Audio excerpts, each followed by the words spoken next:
Doctor Sachin Raj అత్యాధునిక world class physiotherapy treatment తో అన్ని రకాల నొప్పులకు శాశ్వత పరిష్కారం.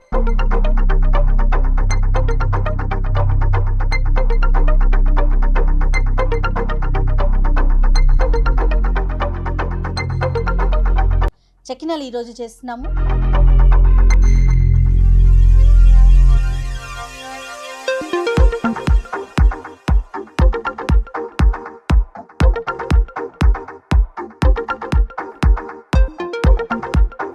ఎలా చేసుకోవాలి, దీనికి సంబంధించిన రెసిపీ ఏంటి, ఇవన్నీ కూడా తెలుసుకుందాం.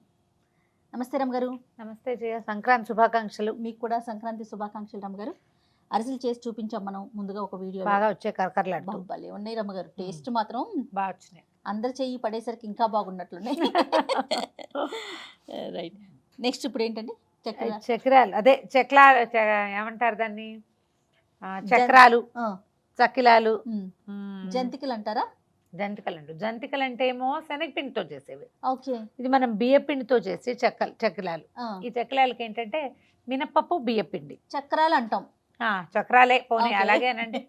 అంతే. ఇవి ఎలా అంటే 2-3 రకాలుగా చేసుకోవచ్చు. 1 గ్లాసు మినపప్పు, 3 గ్లాసుల బియ్యం. గ్లాసు మినపప్పు, 3 గ్లాసులు బియ్యం. 3 గ్లాసుల బియ్యం. దీన్ని మిక్సీలో వేసి పట్టుకోవచ్చు, లేదా మనం గిర్నీకి మనం ఈ పిండి పట్టించుకుంటాం కదా, అక్కడే పిండి మరకి పంపించేసి పట్టించేసి పెట్టుకుంటే ఎప్పుడు కావాలంటే అప్పుడు చేసుకోవచ్చు. ఓకే.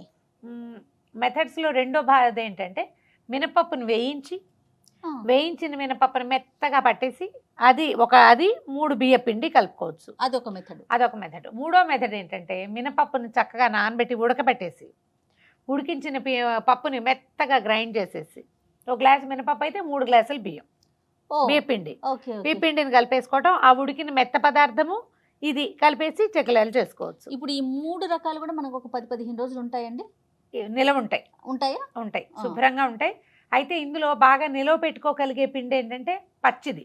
1 గ్లాస్ మినపప్పు, 3 గ్లాసులు బియ్యము వేస్తే మీరు ఈజీ ఏంటంటే 1 చెక్కిలాలు చేసుకోవచ్చు.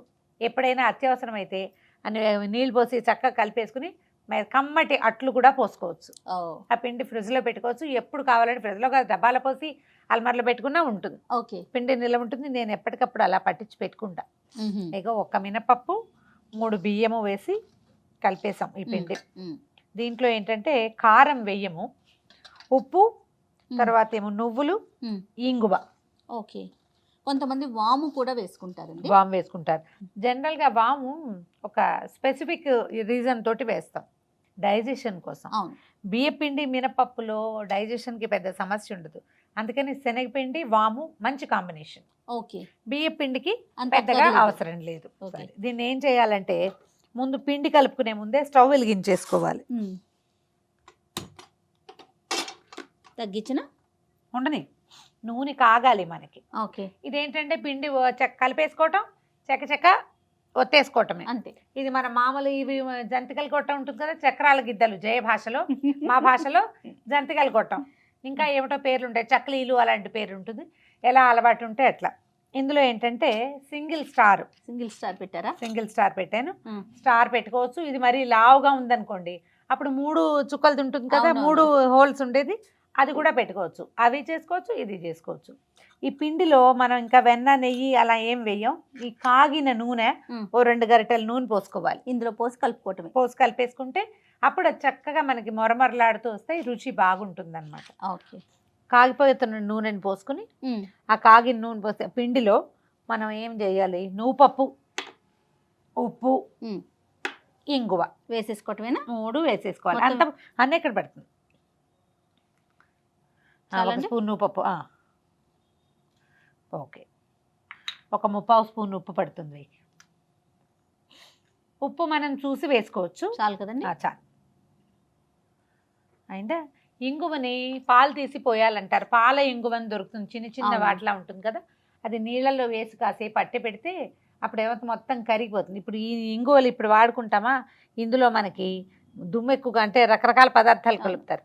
నీళ్ళల్లో వేసి పెట్టుకుందాము. ఒక 5 నిమిషాలు నాననిస్తే ఇంగువ పాలు పోయటం అని చెప్తారు. ఆ పాలే పోసుకుని, ఆ నీళ్ళు పోసుకుని కలిపేసుకుంటాం అనమాట. కప్పులో వేసి నీళ్ళు పోసి పెట్టు. అట్లాగే వేసేసాం కదా, నూనె కూడా కాగిపోయింది. ఇంగువ కొంచెం నానబెట్టాం నీళ్ళల్లో. కరిగిందో లేదో వేలు పెట్టి ఒక్కసారి కదుపు. ఇంకొంచెం రమ్మగారు కొంచెం నూనె పోసుకుందామా? నూనె పోసాక దాన్ని వదిలిపెట్టి ముందు వేడి నూనె, ఆ మరుగుతున్న నూనెని ఇందులో వేసుకోవాలి. ఒక గరిట వేస్తారు.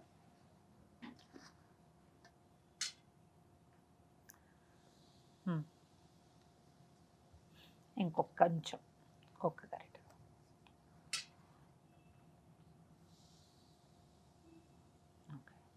అవసరమైతే ఇంకొంచెం వేసుకోవాలి. ఇది ఎట్లా అంటే మనకి ఈ పిండి చిన్నగా ముద్దవుతున్నట్టుగా అవ్వాలన్నమాట. ఇందాక పొడిలాడుతుందా వేళ్ళకి అంటుకుంటూ ఆయిల్ వేసిన లక్షణం కనిపిస్తోంది కదా ఇందులో, నూనె కలిసిపోయిన లక్షణం అట్లా అవ్వాలి. ఇంకొక చుక్క వేయచ్చు.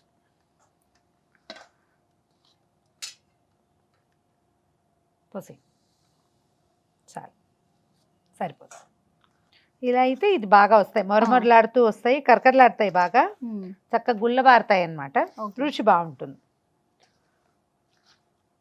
ఇందులో అల్లం పచ్చిమిర్చి అవి కావాలంటే వేసుకోవచ్చు, కానీ ఇదొక రకం. ఈ పిల్లలు పెద్దవాళ్ళు అందరూ తినచ్చు, ఏమి ఇబ్బంది చేయదు. కారం అసలు లేదు, చక్కగా తెల్లగా వస్తాయి అన్నమాట. ఇప్పుడు ఇంగు పాలు పోసేసి ఇగో ఇప్పుడు చూద్దాం. ఇది చూడు కరెక్ట్గా వచ్చేస్తుంది. ఇది కరెక్ట్. ఓకే, ఇంగుతో సహా పోసేనండి. పెద్ద ఏం లేదుగా, లైట్గా ఉంది. కొంచెం ఒకసారి నీళ్ళు ఇంగు పోసి వేసి చూడండి. ఎప్పుడు వేసిన అలవాటు లేకపోతే ట్రై చేసి చూడండి, చాలా రుచిగా ఉంటుంది, మంచి వాసన వస్తుంది. వేయాది కూడా. చాలు. నీళ్ళు పోస్తావా కాస్త కలపడానికి. మనం వీటిని చక్రాల్లో దాంట్లో వేసుకుంటాం కదా, దానికి సరిపడా నీళ్ళు పోసి కలుపుకోవాలి. పోసే నీళ్ళు పోయి ఇంకా భయం లేదు. పట్టాయి. ఇంకా దీనికి కొలత ఏం లేదండి, మనం వాడిన బియ్యాన్ని బట్టి. ఇది కూడా మనం కోటా రైస్ తోటి పట్టించుకుంటే కూడా బాగానే ఉంటుంది. దానికి ఏం చేయాలంటే మినపప్పు బియ్యము మరీ పచ్చివి పోసుకోకుండా ఒక్కసారి గబగబా శుభ్రంగా కడిగేసి ఎండలో పోసేయండి ఒక రోజంతా. మర్నాడు పట్టించుకుంటే మనకి ఇందులో అశుభ్రము అనుమానము ఏమీ లేకుండా ఉంటుంది అన్నమాట. ఇదిగో ఇట్లా కలుపుకోవాలి. కలుపుకోవటం మాత్రం లూజ్ ఉండాలి అంతే. ఆ మాత్రం లూజ్ లేకపోతే మనం దీంట్లో పెట్టలేకపోతాం. అవును. వీటిని నూనె ఎలాగో వేడిగానే ఉంది, కొద్దిగా గ్రీజ్ చేసి వీటికి కొంచెం నూనె అంటించుకోవటము. ఓకే, మనం ఎలా కావాలంటే అట్లా చేయొచ్చు అనమాట. మనం స్టార్ చేసుకుంటామా లేకపోతే 3 హోల్స్ ఉన్నది పెట్టుకుంటామా అనేది ఇష్టం. చాలు.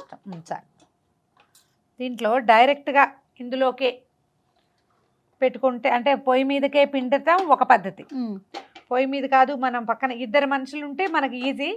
ఒకళ్ళు ఉంటే ఒక రకం, రెండో మనిషి ఉన్నారనుకోండి ఒకళ్ళు పిండుతారు, మనం ఇంకొకళ్ళు వేయించవచ్చు, ఈజీగా ఉంటుంది. చూడండి ఇక్కడ చిన్నవి మనకి ఎంత చుట్ట కావాలంటే అంత చుట్ట చుట్టేసుకోవటం చకచక. స్టవ్ మీదకి మనం చేయగలిగామనుకో, అలవాటు ఉంటే హాయిగా ఉంటుంది. ఇదేమి సతాయించదు ఈ పిండి. మినపిండి ఉంది కాబట్టి ఒట్టి బియ్య పిండి అనుకో మన కాల్చుకు తినేస్తుంది, అది విరిగిపోతుంటాయి ముక్కలు. దీంతో ఏ గోలా లేదు.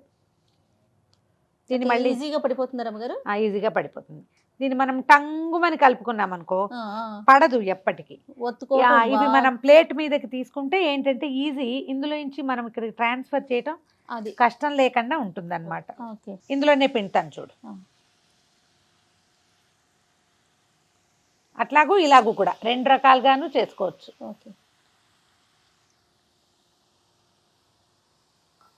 మనకి క్యూట్గా అన్నీ ఒకే సైజులో రావాలంటే మనం ఇలా దగ్గరగా పిండితే చక్కగా వస్తాయి, అందంగా ఉంటుంది అన్నమాట. ఇంకా కొంచెం రంగు రానివ్వాలి, ఒక్క రవ్వ. అంటే ఇవి తీసాక మళ్ళీ ఇంకా కొంచెం రంగు ముదురుతాయి. మనం అందులోనే వేసామనుకో వేడికి మనం బెదురుతాం, చూడు ఇలా వస్తుంది.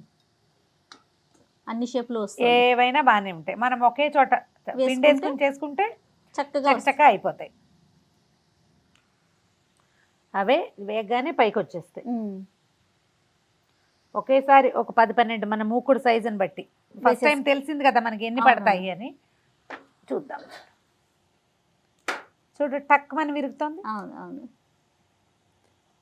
కొంచెం నిదానంగా వేగనివ్వకపోతే పైన రంగు వచ్చేస్తుంది, లోపల మెత్తమెత్తగా ఉంటుంది. అలా ఉండకూడదు, మనకి మొత్తం కరకరలాడుతూ రావాలంటే కొంచెం మీడియం ఫ్లేమ్ మీద ఒక 5 నిమిషాలు వేగనివ్వాలి. ఓకే, కొంచెం ఈవెన్ time కలర్ ఇవ్వాలి. వచ్చాక తీసేసుకుంటే సరిపోతుంది. ఓకే. మీకు తెల్లగా కావాలంటే తెల్లగా తీసుకోండి. మినపిండి వేయటం వల్ల ఈ రంగు వచ్చింది అనమాట. స్టవ్ ఆపేద్దాము. కానీ ఈ క్రిస్పీనెస్ అలానే ఉంటుందండి. అలాగే అలాంటి క్రిస్పీగా ఉన్నాయి చూడండి, చిక్ చిక్ అంటున్నాయి చూడండి. 4 ఇదిగో రమ్మ గారు, సౌండ్ చూడండి, గల్ గల్ గల్ అంటున్నాయి. గలగల్లాడతాయి, రుచిగా ఉంటాయి. డబ్బాలో పోసి పెట్టుకోవచ్చు. ఓకే. మరి 4 రోజులు నిలువ ఉంటాయి, ఏమి ఇబ్బంది లేకుండా. ఇది మన మినపిండి చెక్కిలాలు. ఇదిగో చూడు, పళక్కమంటుంది. తిని చూడు, వావ్, కరకర శబ్దం వస్తుంది కదా. సూపర్ గా ఉన్నాయి. ఇలాగే ఉంటాయి. చక్కగా డబ్బాలో పోసి పెడితే 10 రోజుల పాటు నిలువ ఉంటాయి. ప్రయాణాలకు వెళ్ళేటప్పుడు చేసుకోవచ్చు. హాయిగా తినచ్చు. పిల్లలకి ఏ జబ్బు చేయదు, ఇబ్బంది పెట్టదు. ఓకే, పండగ స్పెషల్ అంతే, పండగ స్పెషల్. కానీ ఎలా అనిపిస్తుంది రమ్మ గారు? ఎప్పుడు నుంచొని కిచెన్ లో చేస్తాము, చక్కగా పొయ్యి ముందు పెట్టుకొని చక్కగా గొబ్బెమ్మలాగా కూర్చుని. కేవలం పుల్లల పొయ్యి ఒకటే మనం ఏర్పాటు చేసుకోలేకపోయాము. అది కూడా చేద్దాం ఈసారి నెక్స్ట్ టైం ఎక్కడైనా అవుట్డోర్ షూట్ ప్లాన్ చేసుకుందామండి. అలాగే. సో ఈ సంక్రాంతి పండుగను మీరంతా కూడా చక్కగా ఎంజాయ్ చేయండి. అలాగే రకరకాల పిండి వంటల్ని మీరు వండి ఇంట్లో వాళ్ళందరికీ రుచి చూపించండి. అంతే రమ్మ గారు, మరొక్కసారి సంక్రాంతి శుభాకాంక్షలు.